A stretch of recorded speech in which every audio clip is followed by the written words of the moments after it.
You know, Jesus says you can't serve God and money, right? Like he says you're going to love one and forsake the other. Like there's this line in the sand that God says, and he doesn't say you can't love your country. In fact, Jesus loved Israel. He loved Israel. At the same time, he said that at the same time, he wept over his nation. He wept over where Israel was, right? He looked over the nation and looked at the hardness of heart and looked at the oppression in the land and looked at the poor and looked at the marginal and looked at the way that the lepers were treated and women were treated and all these different groups were treated.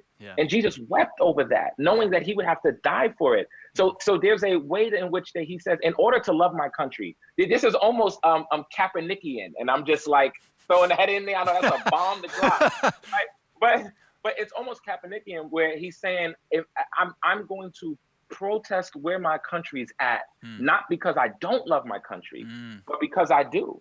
You know, I love America. This is the only country I know, right? But there's a way in which my experience in America has been clouded by my race and my position in the society. And that experience does not mean I don't love my country. It means that I have to love my country differently.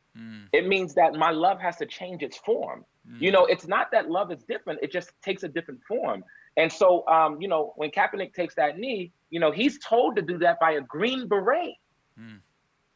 Like, a lot of people don't know that backstory, but yeah, it was a Green Beret. What's his name? Oh, Nate Boyer. Nate Boyer, the Green Beret, who fought multiple torches, who actually happened to be a white guy, actually told him, hey, man, here's a way that you as a football player can peacefully protest police brutality and things that you see as problematic in this nation.